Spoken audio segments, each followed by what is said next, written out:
su carrera desde que están en medicina y en pediatría, y seguro a lo que más han tenido exposición es a Gina. Pues voy a agarrar un poco de Gina y las voy a comparar con las guías que tienen aquí en Canadá, que de verdad son, a mí me gustan, son mucho más simples y eh, abogan para tratar de hacer un diagnóstico un poco más temprano cuando en algunas circunstancias no se cuentan con todos los métodos diagnósticos que se pueden tener. Entonces, bueno, voy a comenzar.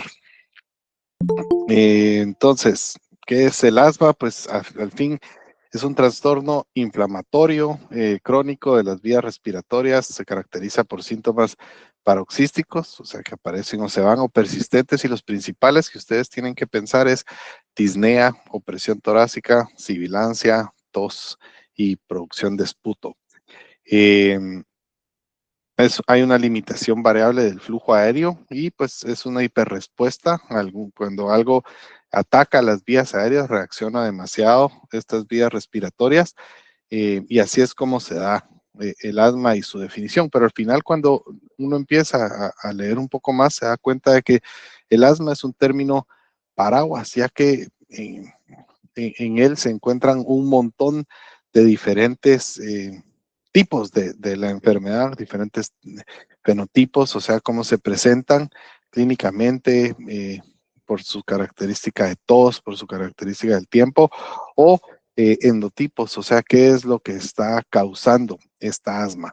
Y yo sé que generalmente se había pensado el asma solo como broncoespasmo, y muchas veces, como vamos a ir viendo a lo largo de la plática de hoy, yo creo que todavía nosotros en Guatemala estamos haciendo un diagnóstico de broncoespasmo como diagnóstico de por sí, pero al final eh, el broncoespasmo solo es uno de los componentes que nos está indicando que algo más está pasando, eh, y es uno de los componentes de asma, pero no tenemos que pensarlo como un diagnóstico muchas veces, sino que algo es un mensaje de algo más, y por eso no quiero que nos quedemos ahí.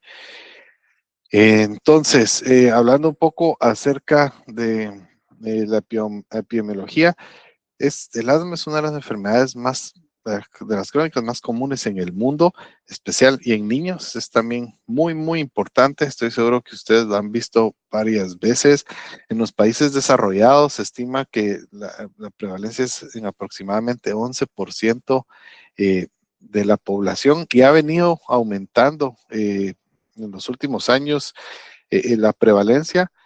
Ahora en los países desarrollados se ha quedado un poco estancado, pero eh, algo muy interesante es que en los países subdesarrollados, en los países del tercer mundo, antes la prevalencia en teoría era más baja. Puede ser porque no lo diagnosticábamos tan bien, o no pensábamos en él, o casi todo lo diagnosticábamos como, no es solo broncoespasmo, pero no sé si por más conciencia ahora ha venido aumentando el diagnóstico de asma en los países del tercer mundo, eh, y viene subiendo. Hay otras teorías que puede ser porque hemos cambiado un poco a través de la occidentalización de nuestras costumbres en los países del tercer mundo, y estamos tratando de volvernos más limpios también. Esa es otra cosa que podríamos considerar que sí puede ser. Yo lo he visto.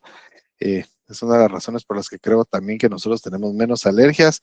No nos da pena compartir la comida ahí con todos, y las cucharas y todas las cosas ahí, y comemos con las manos, tocamos todo, nos lo metemos a la boca y lo ingerimos. Y entonces así yo creo que esa exposición a tantas cosas hace que disminuyan las alergias, pero la tendencia muchas veces es a ser más limpios y mantener todo más separado, y esa teoría de la higiene pues nos predispone a poder ser más abiertos a tener estas reacciones alérgicas. Entonces, importante saber que es una enfermedad que viene subiendo en prevalencia en nuestros países, Y si miramos este estudio que se realizó en el 2022, a mí la razón por la que se los puse es porque estos puntitos debarcan a pacientes que tienen sibilancias en la adolescencia.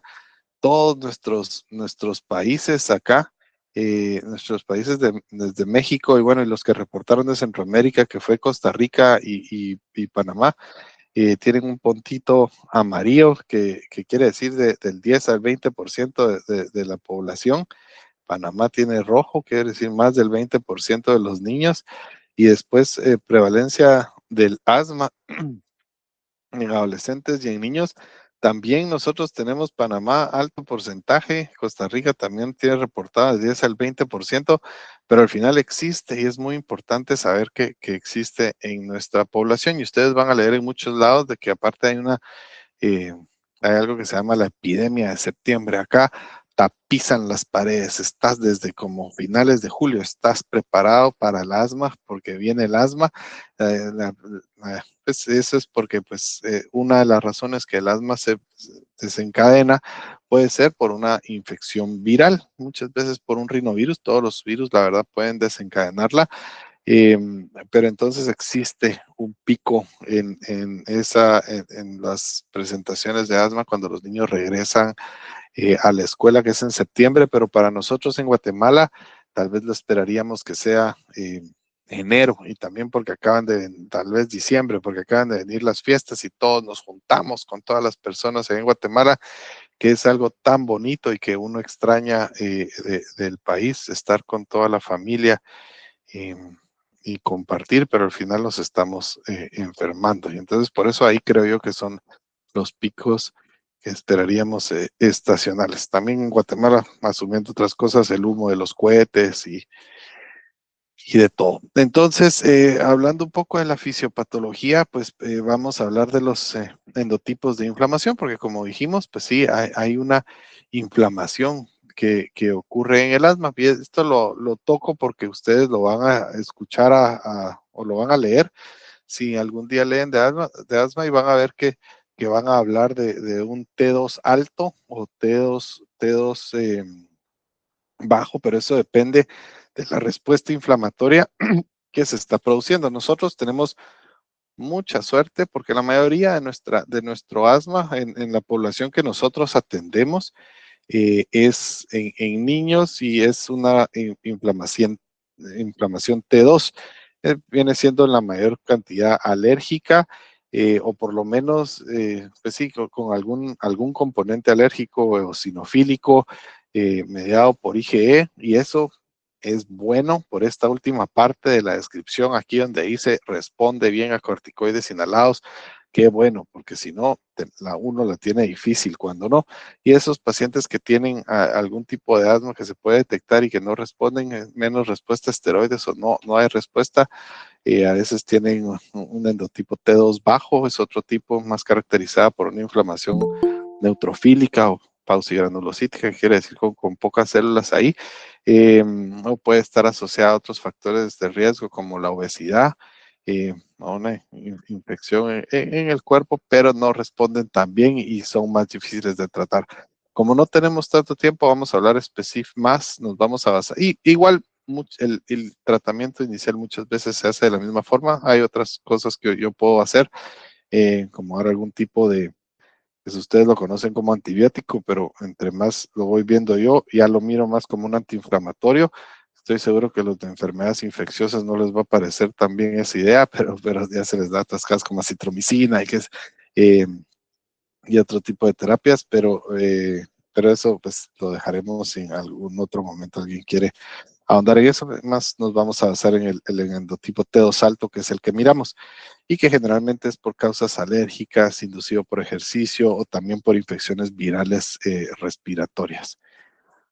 ¿Qué es lo que pasa? Entonces, como ya describimos un poco, pues hay inflamación, hay secreción, hay una buena secreción de la vía aérea, hay inflamación y se me engrosa el músculo liso, pero y se me pone más tenso el músculo liso, se me tensa, pero aparte de eso, ¿qué es lo que pasa? Porque si no, bueno, le da asma, lo trato, que se vaya a su casa, que le dé otro ataque, regresa. no importa, aunque sean leves los episodios, nunca se enferman. Vamos a hablar acerca de qué es lo que pasa si yo no los trato, pero lo que está pasando en estos pacientes, en cada uno de esos insultos en donde el paciente comienza a sibilar, es que yo genero algún tipo de cicatrización en la vía aérea después de esos repetidos momentos de inflamación, y se me empieza a engrosar un poco esta membrana basal reticular y aumenta la masa del músculo liso de las vías respiratorias porque está actuando demasiado rápido, y esto me puede llevar a una remodelación de la vía aérea. Antes no se tomaba tanta importancia en eso y se creía que era un problema más de el adulto y que ocurría ya en el asma severo, maltratado del adulto, pero se ha demostrado ahora que esto ocurre desde los niños en la etapa preescolar. Y estos cambios estructurales es lo que ha llevado, creo yo, a que últimamente el tratamiento en asma cambie tanto. ¿Por qué? Porque si permitimos que estas cosas pasen, que la remodelación continúe, se lleva a una disminución en la función pulmonar luego de la vida, y pues todos nosotros queremos reducir un poco estas condiciones y predisponer a nuestros pacientes a que tengan la mejor función pulmonar luego en la vida. Esta es una imagen que me la hizo Notebook LM, entonces está un poquito exagerada, pero al final ejemplifica qué es lo que yo creo que pasa, y es que mi función pulmonar en una persona normal viene y pues aquí se, se demuestra como que está aumentando, pero sí aumenta de cierta forma mientras voy creciendo, mi pulmón va creciendo, no tan marcado como está acá, pero luego llega un punto en donde tiene un pico alrededor de los 20 y pico años, jóvenes 20 y pico, y después de los 25 va a comenzar en una disminución suavecita de la función pulmonar. Ahora, el problema que me sucede con casi todos los insultos pulmonares que hay es que esa función pulmonar, uno, va a ir aumentando en una manera más lenta a lo largo de la vida. Mi capacidad de crecimiento pulmonar no se va a desarrollar tanto, entonces va a alcanzar un pico más bajo. Es lo que creo que quiere ejemplificar esta imagen. Es que últimamente me ha gustado jugar con la inteligencia artificial. Y luego mi pérdida de la función comienza más grande y me comienza a predisponer a otro tipo de enfermedades, y algo muy relacionado con un asma no bien tratado es tener alguna mezcla con COPD, que en español se dice EPOC, perdón, EPOC ya se me estaba olvidando. Entonces, con EPOC, entonces es importante que nosotros controlemos esta inflamación para poder reestructurar las vías, para poder prevenir esta reestructuración de las vías aéreas. Entonces, ¿qué son las consecuencias? Como ya hablamos un poco, la función pulmonar no va a ser la misma, entonces estamos predisponiendo a que nuestros pacientes tengan un crecimiento pulmonar reducido que persiste hacia la adultez y me predispone a una pérdida más rápida de la función pulmonar cuando ya soy grande. Riesgo a EPOC. Hay una mezcla ahí de los pacientes con asma con mayor riesgo de POC, y entre menos lo trato, más veces mi paciente se va a estar exacerbando, más delicadas va a tener sus vías aéreas, twitchy, delicadas o sensibles, y por ende más riesgo, no solo que tenga estos episodios a repetición, sino que se den en algunos casos exacerbaciones severas, y con esas exacerbaciones severas yo aumento la mortalidad en mis pacientes, que es algo que quiero tratar de prevenir. ¿Y cómo lo hago? Pues bueno, ¿y qué hago? Entonces el diagnóstico, ya sé más o menos cómo es el asma, hemos platicado un poquito de los síntomas, y entonces vamos a tocar acerca del diagnóstico. Y vamos a ir por edades, ya que no contamos con las mismas herramientas dependiendo de la edad eh, que tiene el paciente. Entonces, lo importante es en niños pequeños, digamos, de 1 a 5, 6 años, en donde mi paciente todavía no me puede hacer una espirometría. Eh, es, eh, es una etapa muy importante de la vida porque se está desarrollando buena parte de mi pulmón. Mientras uno lee un poco el desarrollo pulmonar, hay unos lugares donde dice, el desarrollo pulmonar ocurre hasta los 20 años, pero en realidad pareciera que el desarrollo pulmonar ocurre hasta los 20, hasta los 8 años, perdón, pero eso decían muchas veces antes, pero se ve que el desarrollo pulmonar ocurre hasta los 20 y seguimos produciendo más pulmón y desarrollando nuestras vías aéreas. Eh, entonces es muy importante poder tratar de prevenir un daño en la edad más temprana posible, pero como no se podía hacer una espirometría, teníamos mucho miedo antes, creo yo, de hacer el diagnóstico de asma en estas edades. eh, pero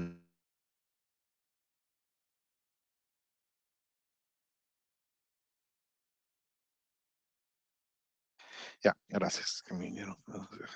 Entonces teníamos mucho miedo de hacer el diagnóstico en estas edades y le poníamos otros nombres, como sibilante intermitente, sibilante recurrente, que están bien, o sea, esas divisiones tienen algún sentido cuando las crearon, que fue con esta con el estudio de Tucson y ayudan un poco al pronóstico de las personas, pero clínicamente no me dan un diagnóstico definitivo y hace que tilde a mi paciente con otra cosa que no suene como asma.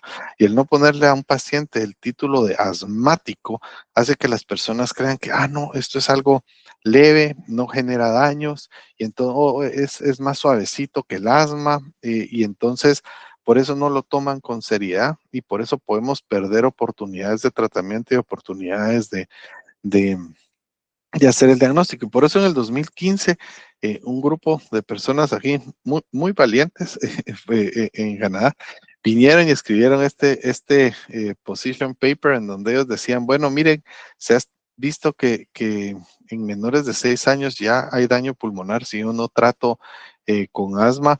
Yo sé que no, generalmente no se hace el diagnóstico y todos antes eran muy tibios en decidir, pero nosotros vamos desde ahora a tomar una decisión y decir, eh, bueno, a partir de ciertos criterios diagnósticos, yo voy a hacer un diagnóstico de asma en esta población. Y es algo que pues, yo no lo conocía, la verdad, pero cuando yo me di cuenta de eso, digo yo, esto nos ayuda mucho, no solo en nuestro entorno, pues no solo aquí y en el entorno de esta edad, sino un entorno como el que tenemos nosotros en Guatemala, en donde no vamos a tener tan fácil acceso, primero Dios, eso cambie con el tiempo, pero a pruebas de función pulmonar que son muy importantes para hacer el diagnóstico. ¿Y cómo hicieron esto? Pues esto lo realizaron a través pidieron, bueno, una historia clínica compatible con asma, que exista evidencia, reversibilidad y exclusión de alternativas, que esa es la parte tal vez más importante que tenemos que tener nosotros como pediatras. No vamos a entrar en gran detalle hoy, pero sí vamos a mencionar algunas cosas porque su diagnóstico diferencial es lo más valioso que creo yo que pueden generar ustedes. Y cuesta, porque yo siento que uno está predispuesto por cuestiones de tiempo tal vez y otras cosas, todos esperan que uno haga un diagnóstico inmediato y certero cuando se da cuenta que el verdadero valor es, ok, esta tal vez sea mi sospecha más grande, pero lo más valioso de mi razonamiento tiene que ser mi diagnóstico diferencial, porque es a través de él que yo apoyo y soporto, que yo apoyo mi diagnóstico principal y a través de él yo voy excluyendo otras cosas que yo puedo perder que se parecen. Entonces, ¿cómo es que se hace este diagnóstico y cómo propusieron ellos que se hiciera este diagnóstico sin esperometría en la edad preescolar? Pues entonces el método preferido que ellos dijeron es, ok, una observación directa de las sibilancias principal, y ellos lo que propusieron es que lo ideal sería que fuera una observación directa a través de un profesional de la salud de estas sibilancias.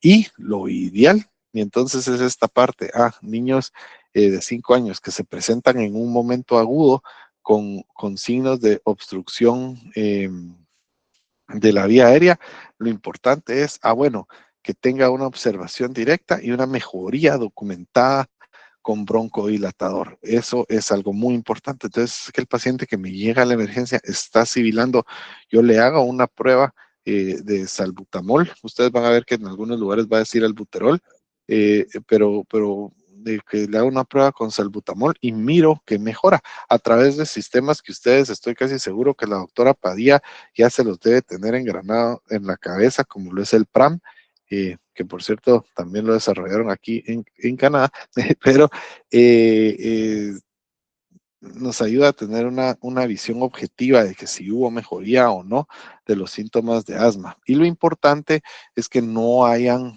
banderas rojas o signos o cosas que me llamen la atención para un diagnóstico alternativo que lo voy a ver. Lo que dijeron es, ok, entonces también podría yo hacer un diagnóstico de asma si no lo estoy viendo en una etapa aguda, es si con el reporte de los papás hay unos episodios que parecen de asma, o sea, que suenan, que han tenido sibilancias o una tos recurrente nocturna o algo que me suena a mí como asma. Eh, Aunque no haya una previa documentación de obstrucción en la vía aérea por parte de un personal de la salud, esto de la documentación aquí es muy importante porque eh, el, a veces se malentiende, pero nosotros lo podemos malentender, yo lo he malentendido, pero porque a ellos el expediente clínico es compartido, entonces yo puedo accesar el de todos lados, por eso se puede poner si hay alguien que lo ha hecho. Eh, Y entonces, dependiendo de eso, yo puedo venir y valorar si mi paciente tiene o no algún otro tratamiento para ver si lo inicio con algún tratamiento de mejoría. Lo importante que yo quiero que vean es que cuando ustedes sospechan de asma clínicamente, han tenido algún momento en el que el paciente sibiló, ven que mejora. Lo importante es durante la exacerbación, pues sí, darle tratamiento con esteroides inhalados y ellos en este algoritmo propusieron usar pues SABAS, o sea, salbutamol o SABAS con corticosteroides inhalados, pero ahí vamos a hablar un poco más de eso más adelante porque eso ha cambiado, este statement lo puse porque fue un momento clave de la historia. Pero con eso, como yo voy a venir y sospechar que tiene, puedo comenzar a darle una prueba terapéutica a mi paciente o por lo menos darle un tratamiento en ese momento y dependiendo de las diferentes rutas, cómo lo voy a tratar. Lo de la prueba terapéutica lo puedo hacer cuando yo no estoy completamente seguro si el diagnóstico es o no es. Le hago prueba terapéutica en 3 meses y que los papás me vayan contando si hubo mejoría o no. En mayores de 6 años, el estándar de oro generalmente es hacerlo con una espirometría y eso se puede ver a través de la obstrucción en la espirometría. Y yo aquí, entre los que están presentes, creo que vi a Andrea eh, Pérez, ahí creo yo, o no, ¿quieren estar ahí? Andrea creo que sabe muy bien acerca de la espirometría, si me recuerdo, lo platicamos en la universidad, ¿o no? Andrea, ¿se recuerda? No, mentira, no me tiene que decir nada. Estoy molestando. Pero los que saben y se recuerdan de sus clases de fisiología, pues ustedes ahí vieron un poco cómo cambia una espirometría dependiendo de si está demostrando obstrucción o no. Y lo que sucede es que la cantidad de aire que yo puedo sacar en el primer segundo disminuye considerablemente. Esto es volumen, no es tiempo, pero lo que me ejemplifica que el volumen que yo estoy sacando en el primer segundo es menor, es esta rápida inflexión aquí rápida inflexión de mi curva y no esta prolongada exhalación en donde me dice que la mayor cantidad de volumen la logré sacar en un buen tiempo, sino que no, poco volumen lo saqué en un buen tiempo y todo es dependiente un poco del flujo. Y la forma en la que así se mira si hay una obstrucción. Ahora yo quiero comprobar si hay una obstrucción que es reversible o no. y esa reversibilidad la hago dando alguna espirometría normal con salbutamol y viendo, van a leer en diferentes lugares porque últimamente ha habido un cambio, si es del 10 al 12%, pero eso depende de cómo se hace el cálculo matemático eh, para demostrar la reversibilidad. Y si se hace con la fórmula moderna es del 10%, pues ya se toma en cuenta la cantidad de aire que mi paciente en sí está exhalando. El 12% es en base a su cambio real en la prueba. eh, y, eh, y entonces si hay un paciente que tiene un volumen bajo o un volumen muy alto, estos se pueden ver alterados. Pero al final entre el 10 y 12% en la mayoría de espirometrías que ustedes creo que van a leer, por lo menos de aquí a los próximos, no sé, 3, 4 años, el 12% va a ser el punto de corte. Ya, digo que en Guatemala eventualmente alcanzaremos en cómo hacer la mate, pero eh, eso me demuestra que sí hay reversibilidad, o sea que mis vías aéreas después de dar salbutamol mi músculo liso se relajó con el medicamento unos 15 o 20 minutos después de darle la medicina y tuve una mejoría en la obstrucción. Si hay un cambio, pues eso me hace el diagnóstico de asma. Pero también hay otras formas en niños mayores que me pueden colaborar, que puedo yo venir y hacer diagnóstico con asma. Y la forma en la que lo puedo hacer, aquí solo se los puse porque este es un cuadro de China. Si ustedes leen China, ellos cada vez han incluido también más pues ellos siempre han incluido no pruebas aparte de la espirometría para hacer diagnóstico en niños mayores, pero últimamente al fin comenzaron a integrar este diagnóstico de asma de una forma más contundente, creo yo que a partir de como el 2020 o los tempranos 2020, en los últimos 5 años acerca de un diagnóstico contundente en asma menores de 6 años, pero la otra forma es hacer con flujo expiratorio pico. Esas son las formas recomendadas en niños mayores, entonces son solo unos peak flows, unas cosas que uno sopla y mide cuál es el flujo y ver si hay una variabilidad durante el día o pues con o un aumento después de broncodilatador mayor al 20%. Y algo que también ven es si hay una respuesta en el flujo expiratorio pico después de una respuesta terapéutica con corticoides inhalados por 4 semanas. Todos estos son, pues sí, métodos que yo tengo que tener algo, pero ustedes si están en sus clínicas, en el interior, una forma que yo llegué a la conclusión, lo ideal es poder contar con algo, pero si no, y lo estoy sospechando, algo que tengo que hacer es hacer una prueba terapéutica, que ya vamos a ver más o menos qué es lo que puedo usar para hacer la prueba terapéutica y ver si hay un cambio en la prueba terapéutica. Cuando tenga la oportunidad de, de poder hacer un diagnóstico certero con algún tipo de tecnología, desde un simple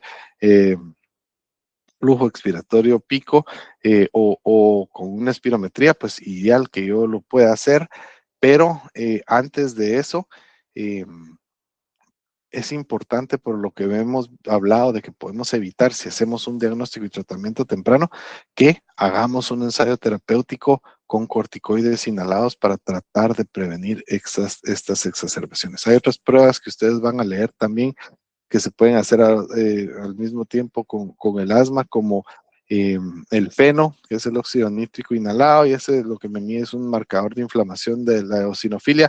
Me sirve muchísimo para saber si un paciente que ya me demostró en una etapa en donde no tenía tratamiento, que lo tiene alto, el feno después de darle tratamiento, tiene un bajón increíble, me dice, este paciente está tomando bien su medicina. Entonces, no solo mejoró, sino que estamos controlando bastante bien su asma, entonces me ayuda un poco en eso.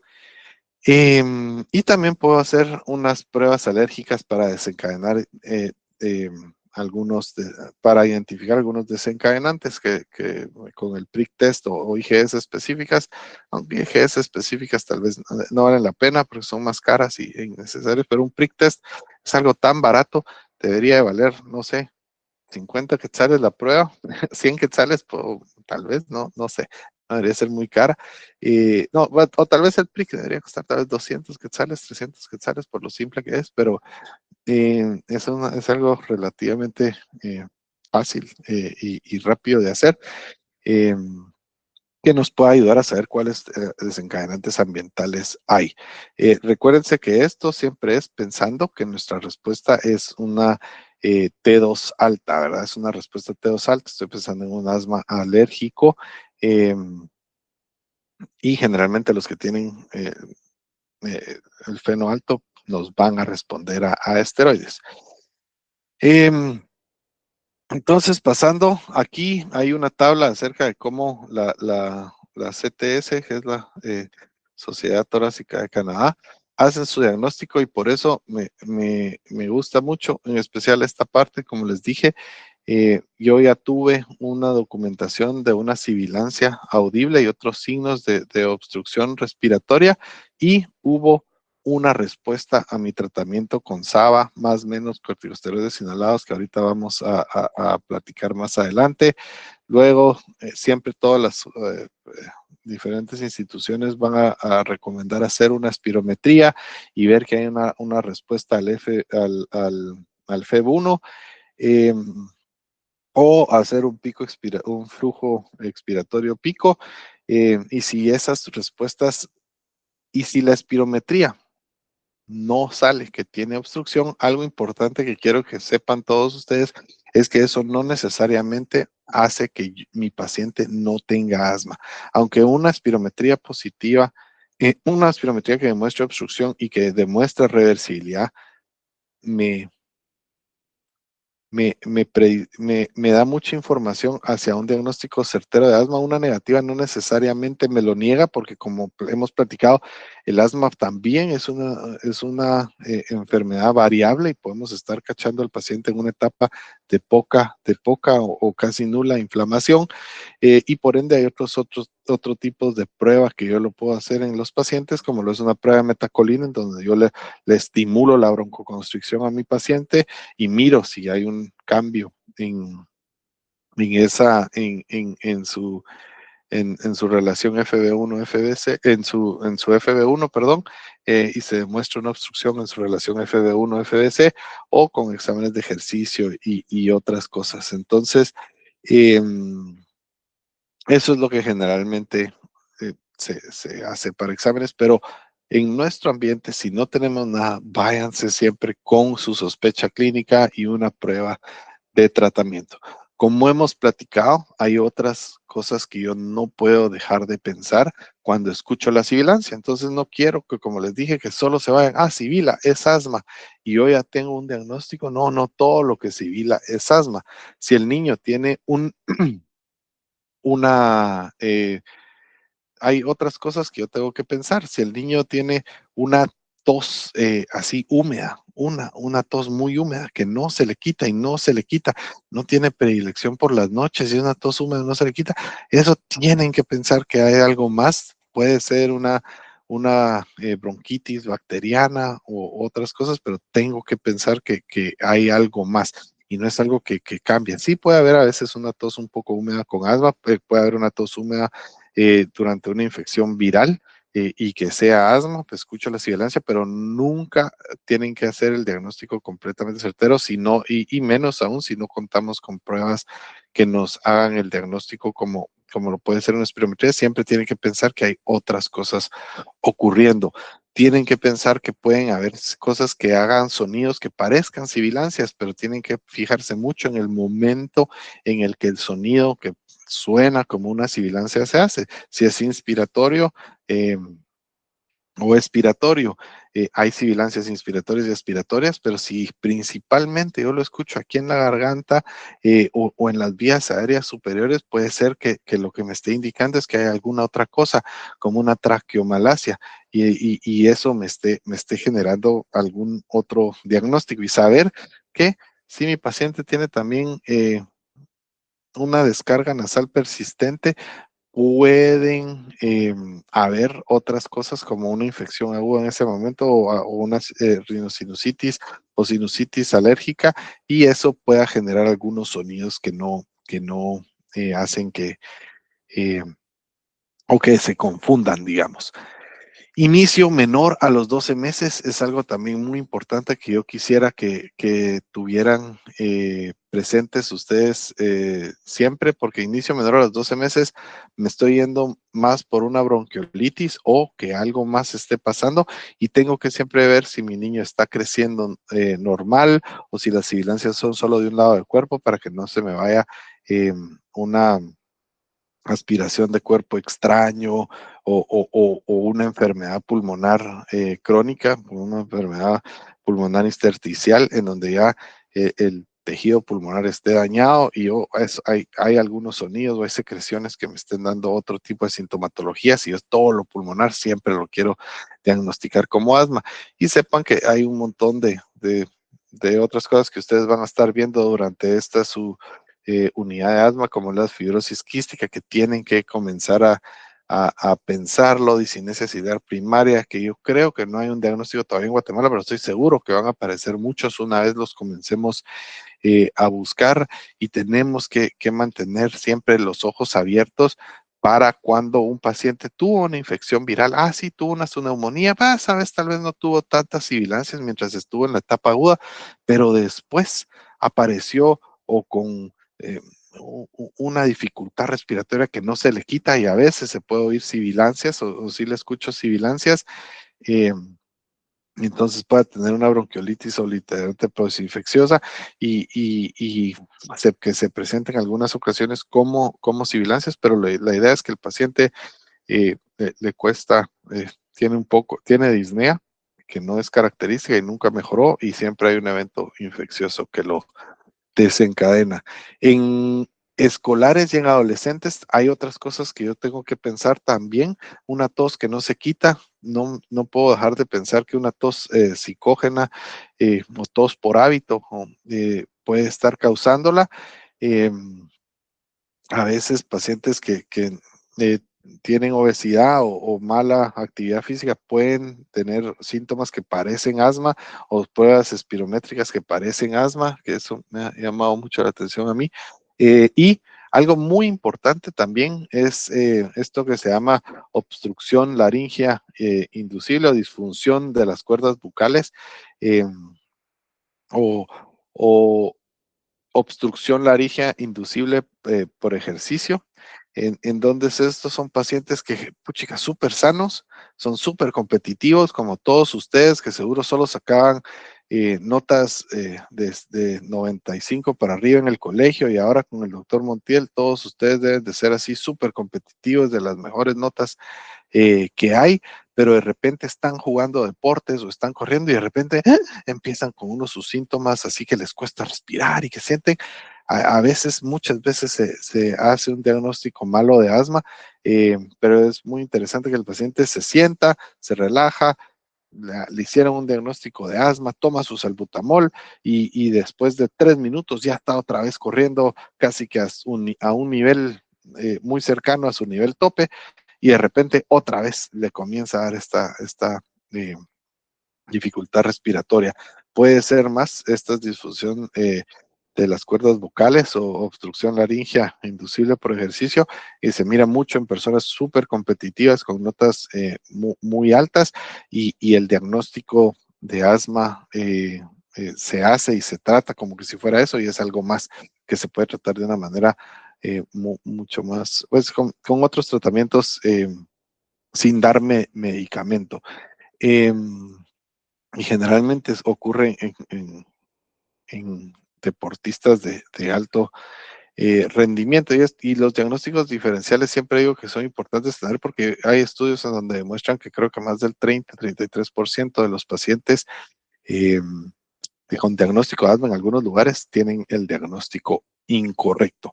Algo importante mientras ustedes van a leer del asma es que van a ver que se habla de la severidad y del control. Entonces, asma severo, controlado, mal controlado o levemente controlado o como le quieran decir, Pero tenemos que saber que la severidad es determinada por los medicamentos que le estoy dando a mi paciente, qué tanto medicamento estoy y en qué dosis de medicamento me va a caer mi paciente, que ahí vamos a ver un poco más. Y el control depende de que si una vez yo tengo mi paciente con una cantidad de medicamento que ya determiné que es la necesaria para él, en sus últimas semanas él ha estado estable o no, y eso se mide a través de algunos cuestionarios como el ACQ5, que mide la última semana, o el ACT, que mide las últimas 4 semanas. Eh, y, eh, y voy a enseñarles ahorita a continuación unas 4 preguntas importantes también para saber cuáles, fáciles para saber cuál es el control, aunque no son los cuestionarios completos, que eso sí son importantes que se lo sepan. Algo que puse aquí es que no vayan a confundir la severidad en la que está diagnosticado mi paciente con la tipo de exacerbación, porque puedo tener a alguien que tenga un asma severo, pero que en algún momento determinado su exacerbación sea leve. Es diferente exacerbación. eh, a la severidad, digamos, de la enfermedad. Y hay que saber que es muy importante porque una vez si tienen una exacerbación severa, ya me entran mis pacientes a mi categoría de asma severo, es que una exacerbación severa es aquella que requiere de esteroides sistémicos por lo menos por 3 días o más y una visita hospitalaria o admisión. Y entonces esos pacientes ya deberían de ser seguidos por una clínica formal de asma, aquellos que pues requieren esteroides sistémicos. ¿Por qué? Porque son pacientes que se ha demostrado o que están en un mayor riesgo de tener una exacerbación que los lleve a tener necesidad de ventilación. Y por ende pone en riesgo su vida y por eso es que tienen que ser vistos en teoría en ese momento por pues personas más entrenadas que después de una evaluación inicial y demostrar control, creo que el pediatra tiene que seguirlo, pero por lo menos la parte de control después de demostrar, tal vez sí la tiene que hacer un especialista en asma. Entonces, Gina y CTS, cuando uno los vea, con que ustedes sepan estas 4 preguntas y sean las que las hagan, van a tener una buena idea más o menos de cómo es el control de síntomas. Ha tenido síntomas diurnos la última semana, más de 2, entonces no está controlado. Despertares nocturnos por síntoma de asma, ha usado más de 2 veces su medicamento de rescate, aquí dice SABA, también quiere decir que no está controlado, que tiene limitación de la actividad. Entonces me quiere decir que no está controlado. Hay otras cosas clínicas que yo también puedo usar. Va a ser difícil que nosotros las midamos muchas veces en Guatemala, pero sí es importante muchas veces que por lo menos los pacientes, mientras llegan al control y después por lo menos cada cierto tiempo, en un mundo ideal, tuvieran algún control con espirometrías y algunas pruebas de laboratorio, que no es lo que tenemos. Híjola, no me había dado cuenta que ya llevamos un buen tiempo hablando. Voy a ver si me apuro y comienzo a ir un poco más rápido porque no les quiero quitar mucho su tiempo. Creí que la iba a hacer bien corta, pero hablo demasiado, perdón. Eh, Como hemos platicado, factores de riesgo para exacerbaciones severas, la historia, sus ataques previos severos que requieran visitas a la emergencia en donde necesitaron esteroides orales o que hayan tenido que ir al intensivo o intubación, pues cualquier cosa que sea así, quiere decir que los pacientes van a estar que necesitan mejor tratamiento, exacerbaciones severas, sus factores de riesgo, muy importante, que tengan una mala adherencia a su medicamento de control y que tengan un sobreuso de su medicamento de rescate, que son los inhaladores, y tener exposición a humo de tabaco y vapeo también es un factor de riesgo. Algo importante que vamos a hablar ahorita rapidito que les voy a decir es esto. Ay, no se mira mi mouse, ¿verdad? Ay, no tengo aquí no tengo cómo demostrarlo. Quiero ver. No tiene. ¿Y esto cómo hacer? Esta parte donde dice mala adherencia a sobre. Tal vez. Mi mouse sí lo miran, qué bueno. Eh, Esta parte donde dice sobreuso de SABA. Aquí dice SABA, pero cualquier medicamento de control o de rescate que estén usando, ya sea solo su salbutamol o algún medicamento combinado como el Symbicort, no es budesonía, con formoterol, si lo están utilizando con mucha frecuencia, no solo los predispone eh, a, a tener su exacerbación, sino que sí es un riesgo eh, de aumentar su riesgo de mortalidad. Eh, Esto ya hablamos un poquito acerca de los factores de riesgo. Exacerbaciones severas es irrelevante de su grupo de edad que le aumenta sus factores de riesgo, y luego hay otros factores por edad que pueden ir aumentando. Importante saber que la meta de la terapia para asma es que la persona tenga una vida normal. No es que esté, ay, que mejoró y ahora estoy mejor, sino tal vez tratar de llevarlos a una vida normal. Algunos que tienen un asma muy severo, pero vamos a ver que son muy pocos, esos tal vez nos va a costar un poco más, pero de verdad, el, si el paciente colabora y nosotros colaboramos, podemos llegar a que tenga una parte normal y a una vida normal, y que no acepten tener una sibilancia así pequeña como algo normal, porque no lo es, no es algo normal. Y si constantemente está ahí presente, quiere decir que yo constantemente le estoy causando daño al pulmón de mi paciente y algo más podría tener. ¿Cuál es el manejo? No, aquí hay una parte que se puso de manejo no farmacológico. Esta es de las partes más importantes que pueden haber. No es solo escoger la medicina. Escoger la medicina es algo pues, que es importante, es muy importante, pero hasta personas que tienen, la semana pasada estaba hablando con alguien que tiene 2 maestrías en Estados Unidos, tiene una de ellas, y y estaba usando y pues entonces tengo algunas, pues he platicado con ellos y les he recomendado, y estaban usando su espaciador, que espero que todos sepan que es un espaciador. Debería haber puesto aquí un espaciador, pero estaban usando su espaciador al revés. Eh, es que no cabe, y entonces me ha costado y lo tuve que forzar y cortar un poquito para que entrara, y estaba al revés. Entonces la educación que le damos a los pacientes en cómo actuar en ciertas circunstancias, cuándo actuar, y cómo manejar toda la tecnología y los aparatos que les vamos a dar es súper importante. Es tan importante como la medicina, porque de nada me sirve escoger la medicina si ellos no saben cómo usarla y cuándo usarla.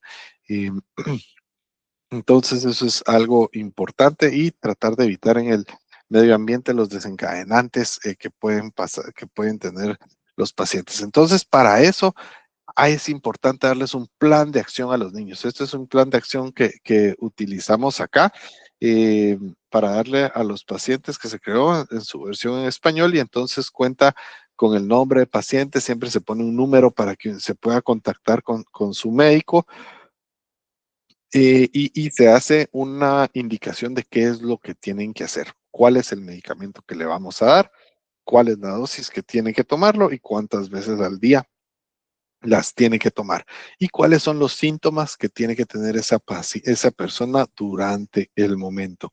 Ahora, si mi paciente comienza con algunas dificultades respiratorias, ¿cuáles son las medidas que tengo que hacer para usarlo?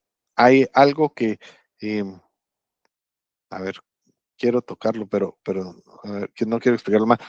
Generalmente ha habido un momento en el que se decía, mi paciente, cuando él tiene un asma que se desencadena por infección respiratoria, cuando tiene su infección respiratoria le voy a duplicar el esteroide.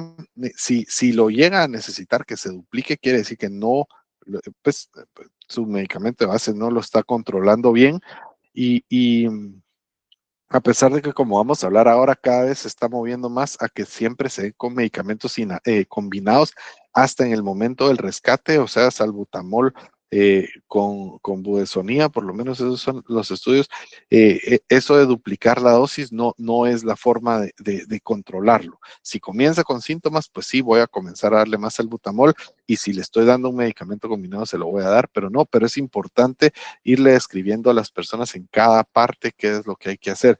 Y por eso tal vez platicar acerca de cuáles son los aparatos, cómo usarlos y todo es importante. Y en la zona roja, bueno, ya voy al hospital, ya no estoy pensando en nada, pero tiene tiene una instrucción de qué es lo que le tienen que dar al paciente mientras están yendo a la emergencia para mantenerlo bien. Entonces, esta instrucción es muy importante y en la parte de atrás, no, lo hubiera subido, están las indicaciones de qué es lo que le tengo, de cómo se usa la cámara espaciadora y otros detalles que es necesario.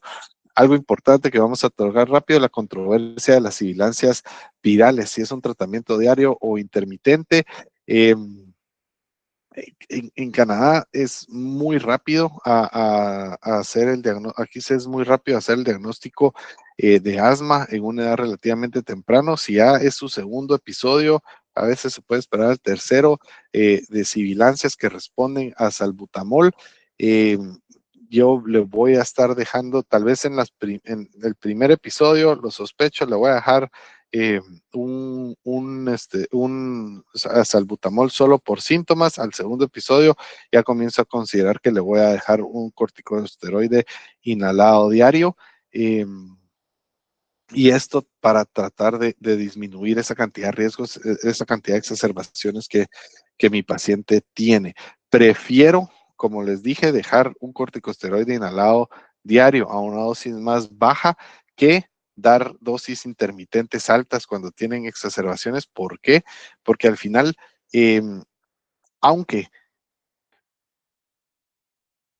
pueda mi paciente llegar a tener una dosis anual, dependiendo de cuánto le doy, más alta de esteroide consumido y que llega a ser absorbido de forma sistémica, porque todos los esteroides inhalados llegan a ser absorbidos de forma sistémica en algún porcentaje, aunque tenga una dosis acumulada anual más alta, el que sean dosis pequeñas me disminuye los riesgos secundarios que puede tener mis pacientes con asma de una manera significativa a casi ser eh, eh, no importantes. Eh, y entonces, por eso es tan importante mantener un control con la menor dosis posible y el control diario es importante. Y esos miedos de que los pacientes van a perder tal vez un centímetro o dos, algo así, cada vez se ha demostrado que no pasa. Es muy bajo la probabilidad de que eso suceda y generalmente sucede si yo le estoy dando concentraciones muy altas a muy largo plazo. Más riesgo tengo si yo le estoy dando eh, unas cantidades de esteroides con dos dosis de esteroides sistémicos, dos cursos de esteroides sistémicos que yo le da al año, superé lo que le pueda dar a un paciente con dosis intermedia de esteroide inhalado por un año. Esto lo voy a pasar rápido. Debemos ver, ustedes seguro ya lo repasaron un montón. ¿Qué es lo que Gina recomienda para el asma y cómo manejarlo? Solo, perdón, déjenme ver que tengo un paciente en la emergencia.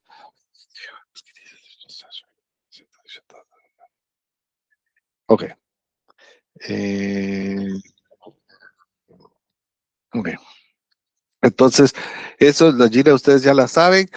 La terapia SMART es a lo que se va uno. ¿Por qué dejar la monoterapia con SABA? Es importante porque el SABA solo aumenta, dar SABA, solo el SABA aumenta los riesgos de exacerbaciones severas, no trata la inflamación subyacente, porque como hemos platicado, no es solo una enfermedad de que el músculo liso se pone tenso, sino es una enfermedad en la que hay inflamación en el tejido y eso no es tratado por el salbutamol. Eh, y los pacientes, si yo les doy una opción de usar el SABA, confían mucho en el SABA y dicen, yo hasta que me ponga malo.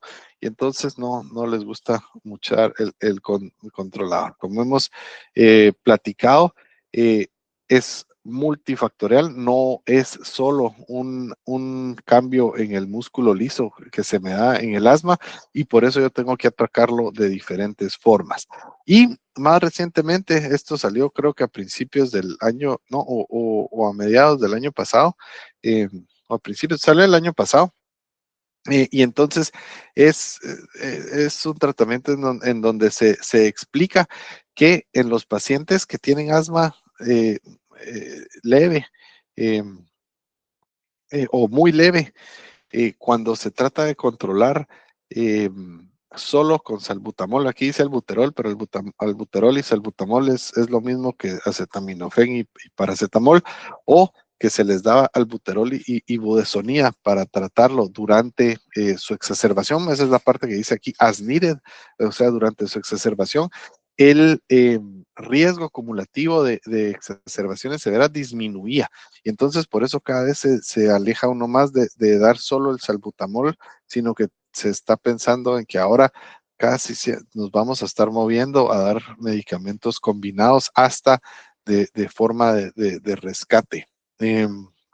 Y esto, pues ellos lo demostraron no solo en los pacientes que que estaban on treatment, o sea, que sí cumplían con todas las dosis de tratamiento, sino que se vio que esto, intention to treat, quiere decir ya en los pacientes que, irrelevante de cómo lo tomaron, fue la intención que se tenía de tratamiento, el grupo al que se les asignó para estudiar, y estos pacientes que se les asignó a ese grupo, aunque hubieran tomado no el medicamento de una forma perfecta, o sea, como se les estipulaba que tenían que tomarlo, o sea, aunque hubieran dosis perdidas, dosis que fallaban, igual bajó su riesgo de una exacerbación severa en estos pacientes, que es algo eh, muy interesante y por eso creo que estos estudios faltan ser validados, están bien hechos, pues los publicó el New England, pero sí fueron hechos por por la farmacéutica que lo está proponiendo y es albuterol con budesonida, o sea, salbutamol con budesonida. No es un medicamento nuevo, pero ellos lo tienen nuevo,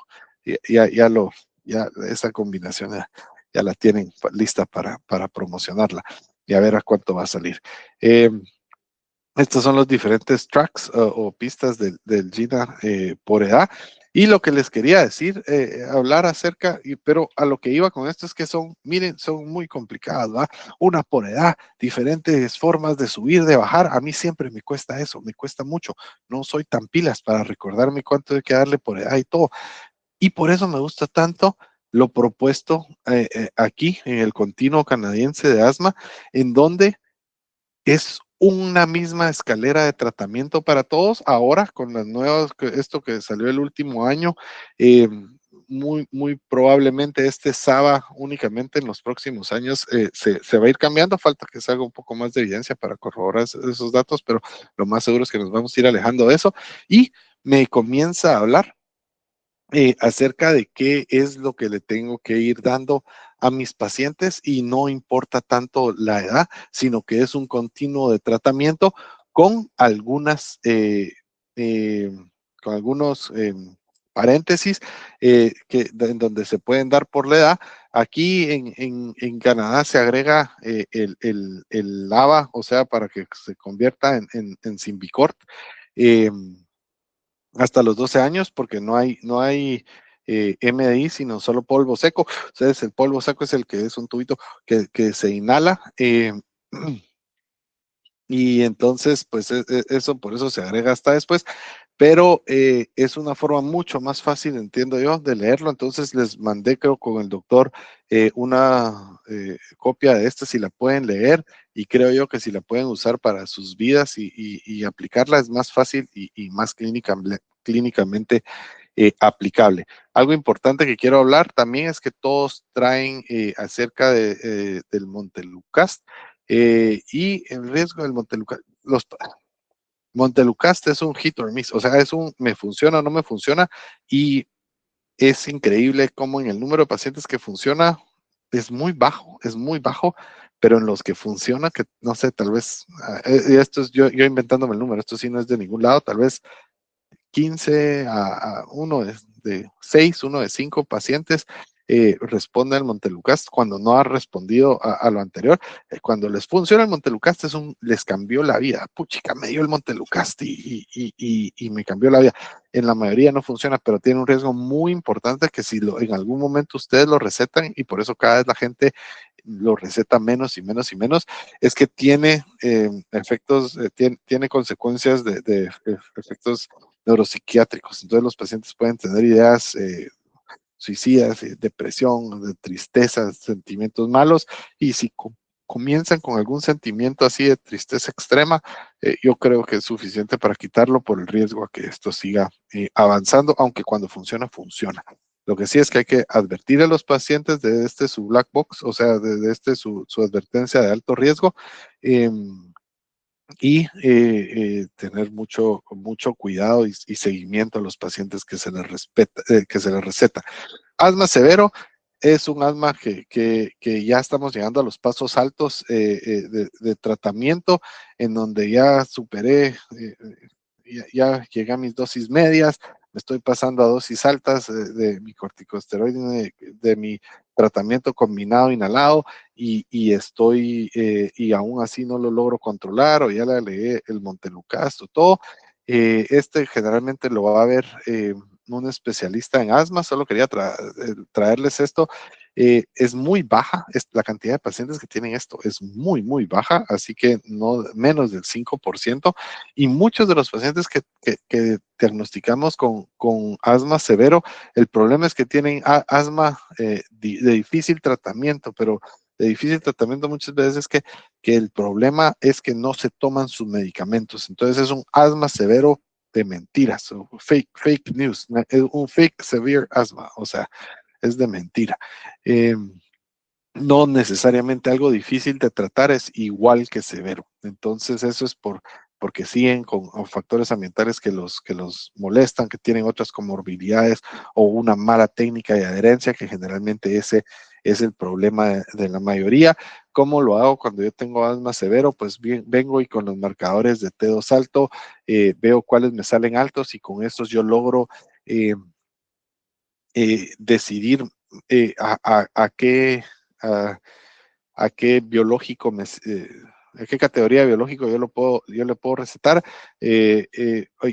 Omalizumab y Dupilumab son los que más hemos usado acá. El MEPO creo que también es importante, y va a ser importante, y van a salir otros nuevos que creo que también van a ser muy importantes, pero es increíble cómo los pacientes que no tienen controlados estos anticuerpos monoclonales les cambia de verdad la vida, porque van exactamente o a impedir que los eosinófilos crezcan, como lo puede hacer, o a impedir que, digamos, los anticuerpos, porque se van a unir eh, al, al, a los anticuerpos IgE, el omalizumab, o me va a impedir que se estimule a mi célula B para que produzca los anticuerpos, y entonces voy a la raíz, y eso lo puedo ver yo. Yo creo que es el futuro de casi todas las enfermedades que vamos a ir teniendo, porque son medicamentos que van específicamente no a tratar lo que sucede después, sino a tratar en una base mucho más básica. Y esto es para que vean, asma severo, la verdad, tal vez 3.7 de los pacientes, y muchas veces lo van a ver más, a veces se complica en la vía adulta, en alergias severas. Les resalto qué es lo que queremos evitar. ¿Y por qué lo queremos evitar? Que no se dé un engrosamiento temprano de la membrana basal para conservar la función pulmonar, y prevenir que en el futuro haya una obstrucción física. Y buenas noticias, el 50% de los sibilantes preescolares dejan de tener asma, lo superan a los 6 años cuando crecen sus vías aéreas. Tal vez todavía se van a inflamar mucho, pero no tanto a lo largo de la vida. Y si ya no tienen síntomas, estamos en un área que todavía es bueno, pero prevenir esa inflamación en la edad temprana también previene o los ayuda a que lo logren superar. Así que esto es algo que creo yo que vale la pena para disminuirle su riesgo, disminuirle eh, su, su daño pulmonar a una etapa temprana. Eh, y hay factores que los predisponen a que sí los tengan a largo plazo, como que tengan asma los papás, o los pacientes de dermatitis atópica o eczema, que es lo mismo desde que tienen como un año, alergias, o si los pacientes comienzan con asma severo, también es importante. No les voy a hablar mucho del manejo de la exacerbación aguda, que eso creo que ya también la doctora Padilla los debe tener a raya ahí con su manejo en emergencia, eh, pero lo que sí les incluí es el manejo de la atención primaria, que eso sí es importante que lo sepan. Si hay alguna emergencia, les pueden dar, o sea, quiere decir, tiene una exacerbación leve en su clínica. eh, entonces los pueden tratar en ese momento con darles de 4 a 10 disparos cada 20 minutos por una hora, o sea, cada 3 veces y ver cómo reaccionan. Si mejoran, les pueden dar prednisolona a 1 o 2 miligramos por kilo por 3 a 5 días, pero esto ya tiene una dosis de tratamiento de esteroide, los está predisponiendo a necesitar tratamiento a largo plazo y de mantenimiento. ¿Me vieron? Y el tropium siempre funciona en algunos pacientes que están teniendo una respuesta muy leve. Es importante ponerlos en la etapa aguda. Si no miran ustedes respuesta, es importante que los lleven a una emergencia y hagan el trabajo que ustedes hacen en la emergencia, pero sepan que lo que ustedes van a hacer cuando salgan, pero lo principal va a ser este manejo. Como es importante, como les he dicho, les he mencionado varias veces, la enseñanza es tan importante como la receta. Si ustedes no le enseñan a los pacientes qué es lo que tienen que hacer afuera, es como que si los estuvieran enviando sin receta porque no van a saber utilizarlo bien o mal. Entonces hay que saber cómo se puede explicar, hacer la técnica del inhalador, cómo pueden medir o no el salbutamol, porque el salbutamol lamentablemente no viene con medidor. Y muchos de los inhaladores no vienen con medidores. Pesarlo, les voy a decir rápido, pesarlo o meterlo en agua y que cómo flota y esas cosas no sirve porque si lo meten en agua, el agua les tapa la boquita y el tubito por donde sale el medicamento, y entonces cuando lo meten ustedes en su disparador va a disparar menor cantidad del medicamento, entonces es algo que no es buena práctica. La única forma es tener una hoja con la cantidad de disparos e irlos tachando o hacer matemáticas. Bueno, yo sé que mi fluticasona me trae 120 dosis y le estoy dando una en la mañana y una en la noche, o sea, dividido dos, tengo para 60 días. Cada 2 meses tengo que comprarlo, entonces ya sé, los meses número 2 lo compro o hacer cosas así, pero eh, meterlo en agua no sirve, les van a tapar la boquilla, van a tirar menos medicamentos, no es recomendado. Entonces ese tipo de educación, o una pesa es la forma, pero nadie tiene las pesas delicadas que se tiene que tener, así que no, o sea, la única forma es contarlo. eh, Control ambiental, hacer estrategias para disminuir esas cosas.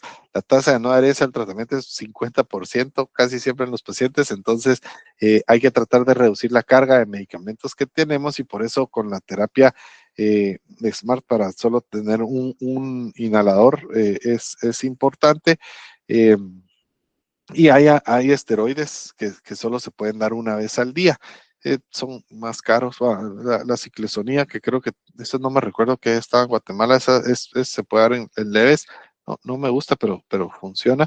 Pero es un medicamento que solo se da una vez al día y funcionan para 24 horas. Para leve, yo creo que tiene un lugar en el tratamiento. Mensajes para llevar a casa. La evidencia objetiva de que hay obstrucción de la vía aérea y respuesta a salbutamol es importante.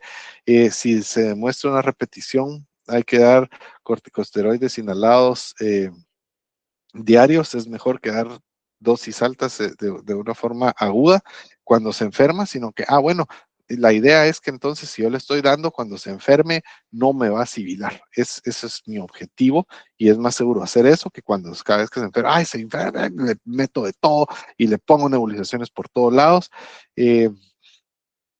Eh, entonces, en la edad escolar, pues tratar de pasarnos a dar medicamentos combinados como el salbutamol, perdón, como el formoterol con budesonida, y eso reduce los ataques. Y en Guatemala, pues sí tenemos MDIs, que son los PUF, los disparadores, entonces eso se pueden dar a partir de los 6 años, que está bien. Y fenotipicar temprano también puede ser importante, eso va a ser más difícil porque dependiendo de la disponibilidad de las cosas que tenemos. Y lo importante es tratar inflamación temprano para prevenir la remodelación en mis pacientes. algo de esto les está hablando. Ay, joder, qué fea salió esta imagen. Al final, esto es importante, cuáles son las dosis bajas y medias, dependiendo de la edad. Si miran de budesonida, no hay una dosis en niños pequeños establecida. Nosotros creo que sí tenemos de 50 microgramos, de 50 microgramos en Guatemala de budesonida, pero lo más recomendado casi siempre es irnos con la fluticasona, es lo más comprobado, tiene mejor tasa de seguridad y es el antiinflamatorio, eh, es el corticosteroide inhalado que tiene evidencia científica que reduce las exacerbaciones. Yo creo que todos han demostrado que funcionan y reducen síntomas, pero reducen exacerbaciones. Y yo estoy casi seguro que todos reducen las exacerbaciones, pero el único que tiene la información que sí la reduce es la fluticasona. Entonces, démosla. O sea, no sé para dónde. Es fácil, ya, cuchareado. Los otros tienen que hacer sus estudios. Y entonces eso también se lo pueden encontrar ahí en la tabla. Me basé en Gina, no las usé las de Estados Unidos, aunque las iba a meter, pero son viejas, es como un Gina del 2020, entonces no valen la pena. CTS sí tienen cosas interesantes, yo se las recomiendo que las lean, y el libro de Kendi. Bueno, no sé si tienen preguntas, perdón por hacer que se desvelen un poco. ¿Qué tanto miran ustedes asma ahí en la emergencia?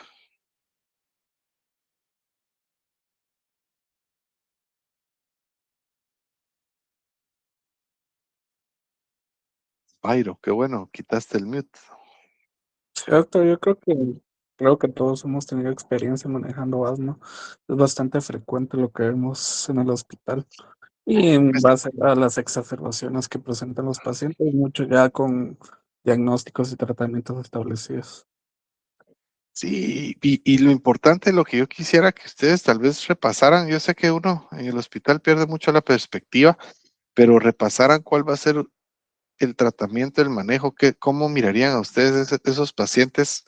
Porque al final creo que ese es el valor de estar en la emergencia.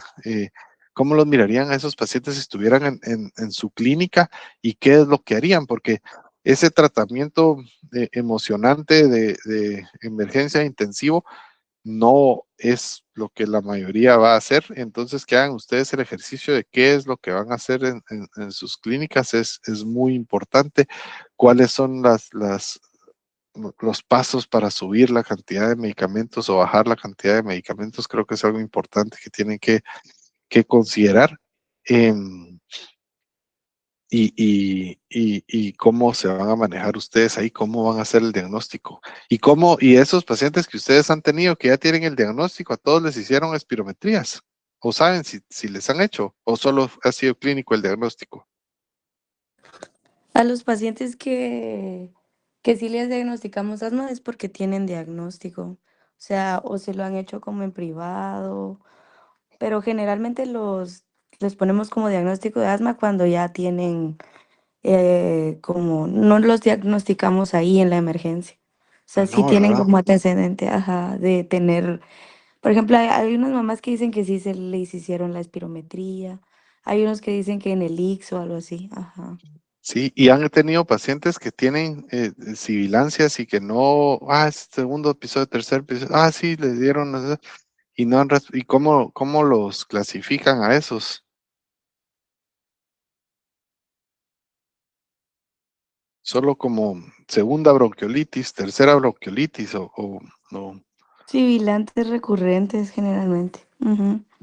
Pues esos son los que ustedes pueden atacar. Yo siento que en esos hay un gran valor en poder saber que uno en ellos puede hacer un diagnóstico temprano y cambiarles tal vez el curso de su vida sin tener miedo. Eso es sibilante recurrente. ¿Qué quiere decir un sibilante recurrente? No sé.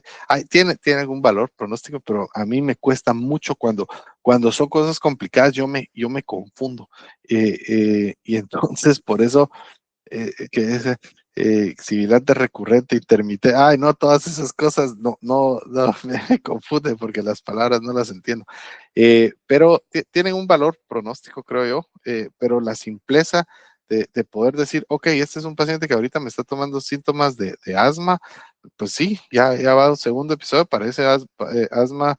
eh, Inducida por un evento viral, le vamos a hacer su diagnóstico y le vamos ya lo establecimos, cumplió los criterios clínicos que tiene que cumplir, le vamos a dejar su tratamiento para ver si así reducimos estas cosas que están pasando cada 3, 4, 5 meses o 6, pues bueno, son 2 veces al año, pero puchica, con quitar un evento, hospitalización y esteroides orales, o a veces que se les ponen hasta pues, intravenosos, les estamos mejorando a ellos su salud de varias formas, no solo reduciéndoles su exposición a esteroides inmediatos, eh, sino que también su vida diaria, la de ellos y la de los papás y la familia. Sí. ¿Qué más me cuentan o algo que quieran preguntar o platicar? O ya se quieren ir todos a dormir. Los que quieran se pueden ir, si alguien quiere hablar se puede quedar.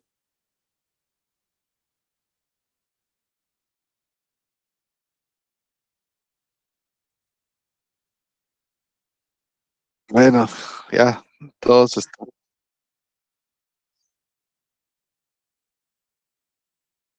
No, sí. mm, eh, bueno, pero esas no sé si les interesará. Eh, sí, ok, entonces ahí les voy a dar un poco de eso. Perdón que ya después me agarró la corredera por ir tan tarde. Ya hablé mucho, pero muchas gracias a ustedes por ponerme atención y escucharme un rato. Y espero que logren, que hayan encontrado algo positivo y que se puedan llevar a sus prácticas.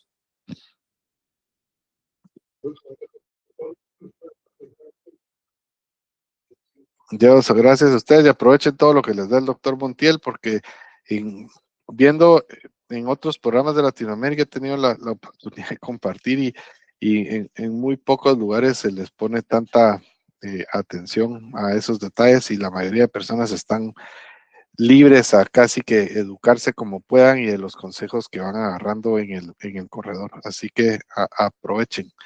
Yo sé que es cansado, pero aprovechenlo. Feliz noche y que descansen. Gracias a ustedes. Adiós.